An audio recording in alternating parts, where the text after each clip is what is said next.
മറ്റു വാർത്തകൾ നോക്കാം. വെസ്റ്റ് ബാങ്കിൽ ഇസ്രായേൽ സൈന്യത്തിന് മുന്നിൽ കീഴടങ്ങാനെത്തിയ 2 പലസ്തീനികളെ സൈന്യം ക്രൂരമായി കൊലപ്പെടുത്തി. 26 വയസ്സുള്ള അൽ മുൻസ്താഹിർ ബിൽ അബ്ദുള്ളയും 37-കാരൻ യൂസഫ് അസസയുമാണ് കൊല്ലപ്പെട്ടത്. സംഭവത്തിന്റെ ദൃശ്യങ്ങൾ മാധ്യമങ്ങൾ പുറത്തുവിട്ടതോടെ വിഷയത്തിൽ അന്വേഷണം പ്രഖ്യാപിച്ചിരിക്കുകയാണ് ഇസ്രായേൽ സൈന്യം.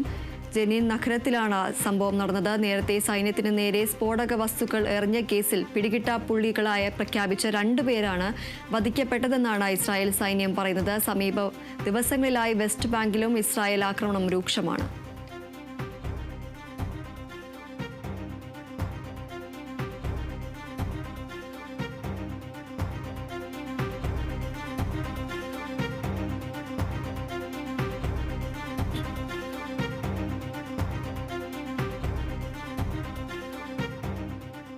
റഷ്യൻ പ്രസിഡന്റ് വ്ളാഡിമിർ പുടിൻ അടുത്തയാഴ്ച ഇന്ത്യയിലെത്തും. ഡിസംബർ 4, 5 തീയതികളിൽ റഷ്യൻ പ്രസിഡന്റ് ഇന്ത്യ സന്ദർശിക്കുമെന്ന് വിദേശകാര്യ മന്ത്രാലയം അറിയിച്ചു. 23ാമത് ഇന്ത്യ റഷ്യ വാർഷിക ഉച്ചകോടിയിൽ പങ്കെടുക്കുന്ന പുടിൻ പ്രധാനമന്ത്രി നരേന്ദ്രമോദിയുമായി കൂടിക്കാഴ്ച നടത്തും. ഇരു രാജ്യങ്ങളും തമ്മിലുള്ള ഉഭയകക്ഷി സഹകരണം, നയതന്ത്ര പങ്കാളിത്തം, ഇരു രാജ്യങ്ങളെയും ബാധിക്കുന്ന പൊതുവായ പ്രാദേശിക ആഗോള സംഭവ വികാസങ്ങൾ എന്നിവയിൽ ഇരു നേതാക്കളും ചർച്ചകൾ നടത്തുമെന്നും വിദേശകാര്യ മന്ത്രാലയം അറിയിച്ചു.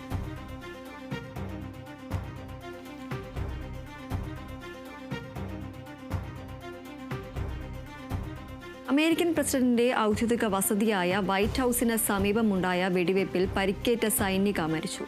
വിർജീനിയ സ്വദേശിനി സാറ പെക്സ്ട്രോപ്പാണ് കൊല്ലപ്പെട്ടത്. ഒപ്പമുണ്ടായിരുന്ന സൈനികൻ ഗുരുതരാവസ്ഥയിൽ തുടരുകയാണ്. സംഭവത്തിൽ അക്രമി കാബൂൾ സ്വദേശി റഹ്മാനുള്ള ലഖൻവാളിനെ പോലീസ് കസ്റ്റഡിയിലെടുത്തിരുന്നു.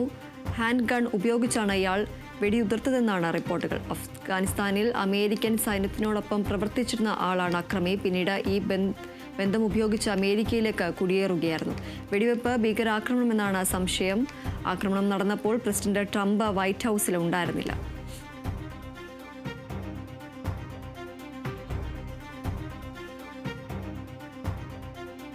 സംസ്ഥാനത്ത് അടുത്ത 5 ദിവസം ഒറ്റപ്പെട്ട മഴ തുടരുമെന്ന് കേന്ദ്ര കാലാവസ്ഥാ വകുപ്പ് അറിയിച്ചു.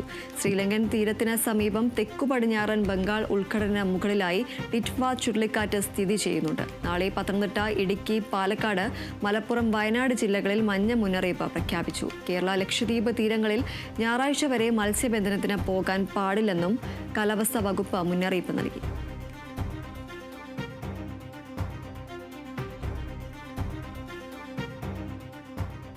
കൊല്ലം പുനലൂർ ആളുകേറ മലയിലെ കൊലപാതക കേസിലെ പ്രതിയെന്ന് സംശയിക്കുന്ന ആളിന്റെ ചിത്രം പുറത്തുവിട്ട പോലീസ്. മുക്കടവിന് സമീപത്തെ പെട്രോൾ പമ്പിലെ ദൃശ്യങ്ങളാണ് പോലീസ് പുറത്തുവിട്ടത്. കഴിഞ്ഞ സെപ്റ്റംബർ 23-നാണ് ആളുകേറ മലയിൽ ഒരാഴ്ച പഴക്കമുള്ള അജ്ഞാതനായ ആളുടെ മൃതദേഹം മരത്തിൽ ചങ്ങലയിൽ ബന്ധിച്ച നിലയിൽ കണ്ടെത്തിയത്. 45 വയസ്സോളം പ്രായമുള്ള ആളുടെ ചിത്രമാണ് പുറത്തുവിട്ടത്.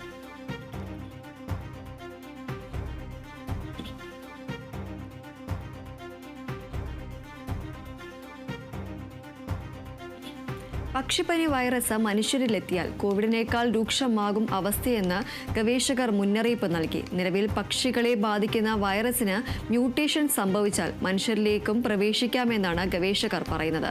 ഫ്രാൻസിലെ ഇൻസ്റ്റിറ്റ്യൂട്ട് പാസ്റ്റർ റെസ്പിറേറ്ററി ഇൻഫെക്ഷൻ ആണ് ഇത് സംബന്ധിച്ച ആശങ്ക പങ്കുവച്ചത്. പക്ഷിപ്പനി പരത്തുന്ന H5 വൈറസിനെ പ്രതിരോധിക്കാൻ കഴിയില്ല. അമേരിക്കയിൽ ഈ വൈറസ് ബാധിച്ച ഒരാൾ കഴിഞ്ഞയാഴ്ച മരിച്ചിരുന്നു. വൈറസ് ബാധ കണ്ടെത്തിയ ആദ്യ കേസായിരുന്നു ഇത്.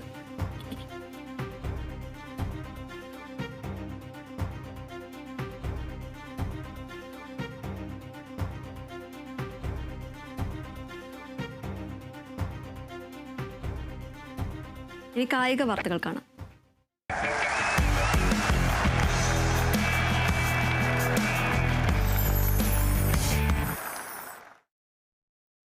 ഗൗതം ഗംഭീറിനെ ഇന്ത്യൻ ക്രിക്കറ്റ് ടീമിന്റെ പരിശീലക സ്ഥാനത്ത് നിന്നും നീക്കണമെന്ന ആവശ്യം ശക്തമാകുന്നതിനിടെ പത്രസമ്മേളനത്തിനിടെ നടത്തിയ പരാമർശത്തിൽ BCCIക്ക് അതൃപ്തിയുണ്ടെന്ന റിപ്പോർട്ട്. വരാനിരിക്കുന്ന 2020 ലോകകപ്പിൽ ഇന്ത്യയുടെ പ്രകടനം മോശമായാൽ അത് ഗംഭീറിന്റെ ഭാവിയെ ബാധിച്ചേക്കുമെന്നാണ് വിവരം.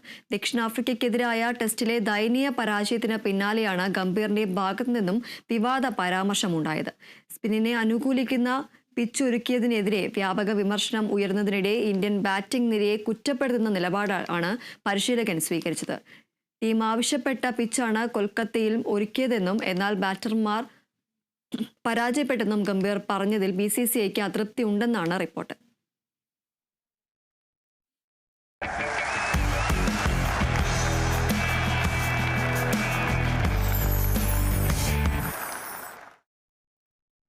മുഖ്യമന്ത്രിക്കെതിരെ സാമൂഹ്യ മാധ്യമത്തിലൂടെ അധിക്ഷേപം നടത്തിയ ഇൻസ്റ്റഗ്രാം അഡ്മിനെതിരെ കേസെടുത്തു.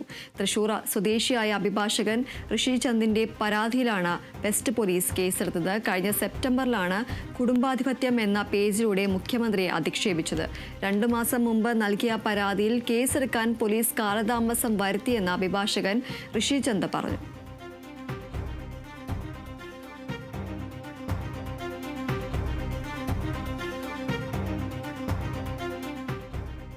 തൃശൂർ വടക്കാഞ്ചേരി കുണ്ടന്നൂരിൽ നിയന്ത്രണം വിട്ട കാറ് ഇലക്ട്രിക് പോസ്റ്റിൽ ഇടിച്ചു കയറി. കുന്നംകുളം ഭാഗത്തു നിന്നും വരികയായിരുന്ന കാറ് ലോറിയെ മറികടക്കുന്നതിനിടയിൽ നിയന്ത്രണം വിട്ട അപകടത്തിൽപ്പെടുകയായിരുന്നു. കാർ പരിസരത്ത് നിർത്തിയിട്ട സ്കൂട്ടറിൽ ഇടിച്ച് വീഴ്ത്തിയാണ് വൈദ്യുതി പോസ്റ്റിലേക്ക് ഇടിച്ചു കയറിയത്. അപകടത്തിൽ പരിക്കേറ്റ കാർ യാത്രികനെ മെഡിക്കൽ കോളേജിൽ പ്രവേശിപ്പിച്ചു. സംഭവത്തിന്റെ CCTV ദൃശ്യങ്ങൾ പുറത്ത്.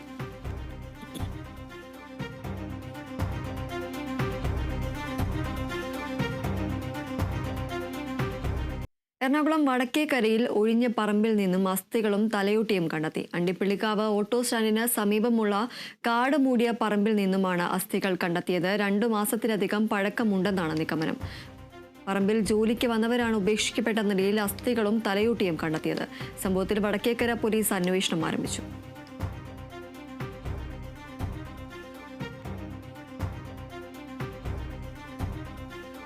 തൃശൂരിൽ രാഗം തിയേറ്റർ നടത്തിപ്പുകാരനെ വധിക്കാൻ ശ്രമിച്ച കേസിൽ പ്രവാസി വ്യവസായിക്കെതിരെ ലുക്കൌട്ട് സർക്കുലർ.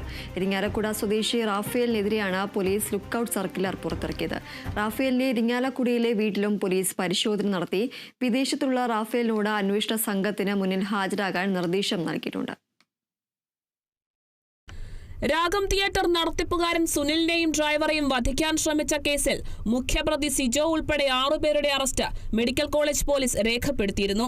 സിജോയുടേതാണ് കൊട്ടേഷൻ എന്നാണ് പോലീസ് കണ്ടെത്തൽ. എന്നാൽ സിജോയ്ക്ക് പിന്നിൽ പ്രവാസി വ്യവസായി റാഫേലാണെന്ന് രാഗം സുനിലും ആരോപണമുയർത്തിയിരുന്നു. ഇതിനു പിന്നാലെയാണ് കേസിലെ റാഫേലിന്റെ പങ്കിനെക്കുറിച്ച് പോലീസ് അന്വേഷണം ആരംഭിച്ചത്. നിലവിൽ വിദേശത്തുള്ള റാഫേലിനെ ഇമെയിൽ മുഖാന്തരം പോലീസ് ബന്ധപ്പെട്ടിട്ടുണ്ട്. നാട്ടിലേക്ക് മടങ്ങിയെത്തിയ അന്വേഷണ സംഘത്തിന് മുന്നിൽ ഹാജരാകണമെന്നാണ് നിർദ്ദേശം. റാഫേലിന്റെ ഇരിങ്ങാലക്കുടയിലെ വീട്ടിൽ പോലീസ് പരിശോധന നടത്തിയെങ്കിലും വീട് പൂട്ടിയ നിലയിലായിരുന്നു. ഇതോടെയാണ് ലുക്കൌട്ട് സർക്കുലർ പുറത്തിറക്കിയത്. അതിനിടെ കേസിൽ ഉൾപ്പെട്ട പത്തനംതിട്ട സ്വദേശിയായ പ്രതിക്ക് വേണ്ടിയും പോലീസിന്റെ അന്വേഷണം ഊർജിതമാണ്. Kerala vision news, Thrissur. വാർത്തകൾ തുടരുന്നു. തൃശൂരിന്റെ തീരക്കടലിൽ നിയമം ലംഘിച്ച മത്സ്യബന്ധനം നടത്തിയ 2 ബോട്ടുകൾ ഫിഷറീസ് മറൈൻ എൻഫോഴ്സ്മെന്റ് സംഘം പിടികൂടി. കേന്ദ്ര സംസ്ഥാന സർക്കാരുകൾ നിരോധിച്ച കണ്ണി വലുപ്പം കുറഞ്ഞ വലകൾ ഉപയോഗിച്ച് കടലിൽ തീരത്തോട് ചേർന്നാണ് മത്സ്യബന്ധനം നടത്തിയത്. തൃശൂർ കയ്പമംഗലം കമ്പനിക്കടവ് ഫിഷ് ലാൻഡിംഗ് സെന്ററിന്റെ തൊട്ട് പടിഞ്ഞാറ് ഭാഗത്തു നിന്നാണ് അനധികൃതമായി കരയോട് ചേർന്ന് മത്സ്യബന്ധനം നടത്തിയ 2 ബോട്ടുകൾ പിടിച്ചത്. എറണാകുളം സ്വദേശികളായ മോഹൻലാൽ, ചാർലി മെൻഡസ് എന്നിവരുടെ ഉടമസ്ഥതയിലുള്ള ട്രൈറ്റൺ, എലോഹിക എന്നീ പേരുകളിലുള്ള ബോട്ടുകളാണ് പിടികൂടിയത്. ബോട്ടിലുണ്ടായിരുന്ന മത്സ്യം മുനക്കടവ് ഹാർബറിൽ പരസ്യലേലം ചെയ്ത തുക 3,42,500 രൂപ സർക്കാരിലേക്ക് കണ്ടുകിട്ടി. തൃശൂർ ജില്ലാ fisheries deputy director doctor C Seema adjudication നടപടികൾ പൂർത്തിയാക്കി ട്രൈട്രോൺ ബോട്ടിന് 2,50,000 രൂപയും എലോഹിക ബോട്ടിന് 5 ലക്ഷം രൂപയും പിഴയൊടുക്കി. കേരള സമുദ്ര മത്സ്യബന്ധന നിയന്ത്രണ നിയമം ലംഘിച്ച് തീരത്തോട് ചേർന്ന് മീൻപിടുത്തം നടത്തിയതിനും കണ്ണിവലുപ്പം കുറഞ്ഞ വലകൾ ഉപയോഗിച്ചതിനും ട്രോളറുകൾക്ക് നിരോധനമുള്ള 20 മീറ്ററിൽ കുറഞ്ഞ ആഴമുള്ള ഭാഗങ്ങളിൽ നിന്നും മീൻപിടുത്തം നടത്തിയതിനുമാണ് പിഴ ചുമത്തിയത്. എലോഹിക ബോട്ട് കരവലി നടത്തിയതിന് 2ാം തവണയാണ് പിടി വീഴുന്നത്. തീരത്തോട് ചേർന്ന് ഇത്തരത്തിൽ വ്യാപകമായി അനധികൃത മീൻപിടുത്തം നടക്കുന്നുണ്ടെന്ന പരമ്പരാഗത മത്സ്യത്തൊഴിലാളികളുടെ പരാതികളെ തുടർന്നായിരുന്നു പരിശോധന. Kerala vision news, Thrissur. കൊല്ലത്ത് ഇൻസ്റ്റഗ്രാം വഴി പരിചയപ്പെട്ട 8ാം ക്ലാസ്സുകാരിയെ പീഡിപ്പിച്ച കേസിൽ യുവാവ് പിടിയിൽ. ചിത്ര സ്വദേശി മനുവാണ് പിടിയിലായത്. 1 വർഷം മുന്നേ ഇൻസ്റ്റഗ്രാം വഴി പരിചയപ്പെട്ട പെൺകുട്ടിയുമായി ഇയാൾ അടുപ്പത്തിലാവുകയും പെൺകുട്ടിയുടെ വീട്ടിൽ ആരുമില്ലാത്ത സമയം വീട്ടിലെത്തി പീഡിപ്പിക്കുകയുമായിരുന്നു. കൗൺസിലിംഗിനിടെയാണ് പെൺകുട്ടി പീഡന വിവരം പുറത്തു പറഞ്ഞത്.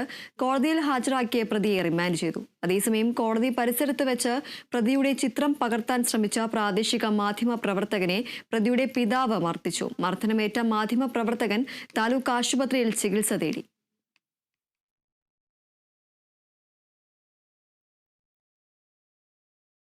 കൊല്ലം പാരിപ്പള്ളി പുലിക്കുഴിയിൽ കട അടിച്ചു തകർത്തതായ പരാതി. പുലിക്കുഴി ജംഗ്ഷനിലെ രാധാകൃഷ്ണൻ പിള്ളയുടെ സ്റ്റേഷനറി കടയാണ് അടിച്ചു തകർത്തത്. 10 രൂപ വിലയുള്ള കൊതുക് തിരിക്ക് 7 രൂപ നൽകിയതിനെ തുടർന്നുള്ള തർക്കത്തിനിടെ പ്രകോപിതനായ യുവാവ് കട അടിച്ചു തകർക്കുകയായിരുന്നു.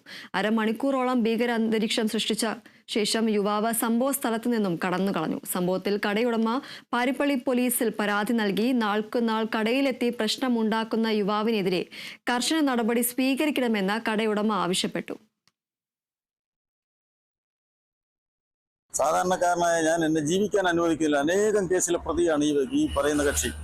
ഇവൻ അവിടെ പ്രശ്നം ഉണ്ടാക്കുന്ന കണ്ടുകൊണ്ട് തൊട്ടടുത്ത് നിന്ന സതീശൻ എന്ന വ്യക്തി ആ 10 രൂപ എനിക്ക് തരികയും 7 രൂപ സതീശൻ എടുക്കുകയും ചെയ്തു. അതിന് ശേഷമാണ് ഇവൻ പ്രശ്നം രൂക്ഷമാവുകയും എൻ്റെ ഭരണിയും എൻ്റെ സർവ്വ സാധനങ്ങളും അടിച്ച് നശിപ്പിക്കുകയും അവനെ കൊണ്ട് യാതൊരു നിവൃത്തിയില്ല. എൻ്റെ ജീവിതം മുട്ടിയിരിക്കുകയാണ്. മലപ്പുറം വണ്ടൂരിൽ മെത്താഫെറ്റാമിനുമായി യുവാവ് അറസ്റ്റിൽ. കൂരാട് സ്വദേശി അബ്ദുൾ ലത്തീഫിനെയാണ് പിടികൂടിയത്. 40 ഗ്രാം MDMAയുമായി പിടിയിലായ അബ്ദുൾ ലത്തീഫ് ജാമ്യത്തിലിറങ്ങി വീണ്ടും മയക്കുമരുന്ന് കച്ചവടം നടത്തുന്നതിനിടയിലാണ് പിടിയിലായത്. വണ്ടൂർ പോലീസും ഡാൻസ് ഓഫ് ടീമും ചേർന്നാണ് പ്രതിയെ പിടികൂടിയത്.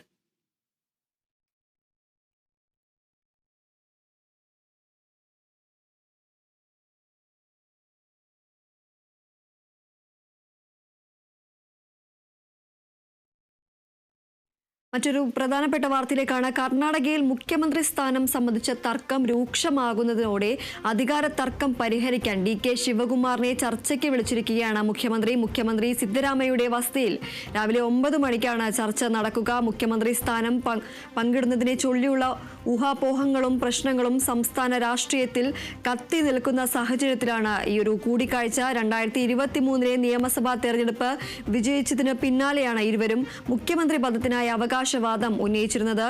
ഇതിന് പിന്നാലെയാണ് ഇപ്പോൾ ഈ ഒരു മുഖ്യമന്ത്രി സ്ഥാനം സംബന്ധിച്ച തർക്കം രൂക്ഷമായിരിക്കുന്നതിനിടെ അധികാര തർക്കം പരിഹരിക്കാൻ DK ശിവകുമാറിനെ ചർച്ചയ്ക്ക് വിളിച്ചിരിക്കുകയാണ് മുഖ്യമന്ത്രി സിദ്ധരാമയ്യയുടെ വസതിയിൽ രാവിലെ 9 മണിക്കായിരിക്കും ചർച്ച നടക്കുക. മുഖ്യമന്ത്രി സ്ഥാനം പങ്കിടുന്നതിനെ ചൊല്ലിയുള്ള ഊഹാപോഹങ്ങളും പ്രശ്നങ്ങളും സംസ്ഥാന രാഷ്ട്രീയത്തിൽ കത്തി നിൽക്കുന്ന സാഹചര്യത്തിലാണ് ഇപ്പോൾ ഒരു കൂടിക്കാഴ്ച നടക്കാൻ പോകുന്നത്. 2023 നിയമസഭാ തെരഞ്ഞെടുപ്പ് വിജയിച്ചതിന് പിന്നാലെ ഇരുവരും മുഖ്യമന്ത്രി പദത്തിനായി അവകാശവാദം ഉന്നയിച്ചിരുന്നു. ഇതിന് പിന്നാലെയാണ് ഇപ്പോൾ തർക്ക പരിഹരിക്കാനായി DK ശിവകുമാറിനെ ചർച്ചയ്ക്ക് വിളിച്ചിരിക്കുന്നത് മുഖ്യമന്ത്രി സിദ്ധരാമയ്യ.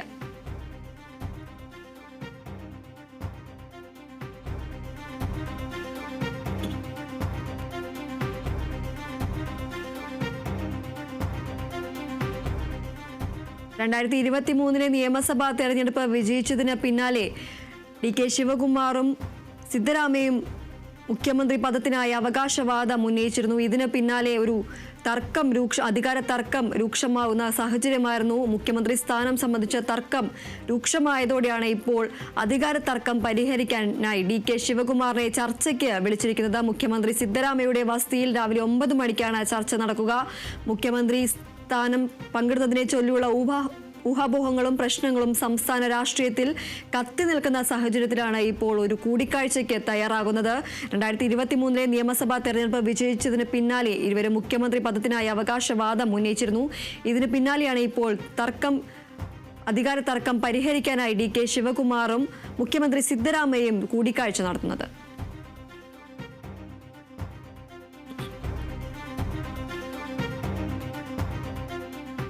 വധുവരന്മാരെ ആശീർവദിക്കാനായി BJP നേതാക്കളടക്കമുള്ള അതിഥികൾ കൂട്ടത്തോടെ കയറിയതോടെ വിവാഹവേദി തകർന്നു വീണു. ഉത്തർപ്രദേശിലെ ബലിയയിലാണ് സംഭവം. BJP നേതാവ് അഭിഷേക് സിംഗ് എഞ്ചിനീയറുടെ സഹോദരന്റെ വിവാഹ സൽക്കാരത്തിനിടെയായിരുന്നു അപകടം.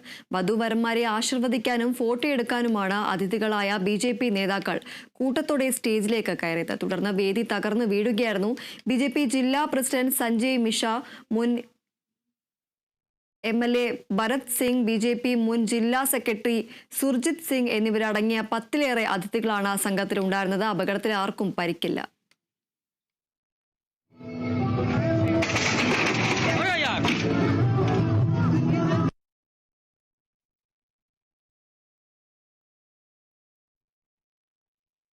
കോട്ടയം എരുമേലി മുണ്ടക്കയം പാതയിൽ കണ്ണമലയിൽ ശബരിമല തീർത്ഥാടകർ സഞ്ചരിച്ച ബസ് അപകടത്തിൽപ്പെട്ടു. ഇന്ന് പുലർച്ചെയാണ് അപകടമുണ്ടായത്. നിയന്ത്രണം വിട്ട വാഹനം റോഡിന്റെ വശത്തുള്ള ക്രാഷ് ബാരിയറിൽ ഇടിച്ചു നിന്നു. അപകടത്തിൽ 5 പേർക്ക് പരിക്കേറ്റു. ആരുടെയും പരിക്ക് ഗുരുതരമല്ല. തമിഴ്നാട് സ്വദേശികളാണ് വാഹനത്തിലുണ്ടായിരുന്നത്. ക്രാഷ് ബാരിയറിൽ ഇടിച്ച വാഹനം നിന്നതോടെ താഴ്ചയിലേക്ക് വീഴാതെ വൻ ദുരന്തമാണ് ഒഴിവായത്.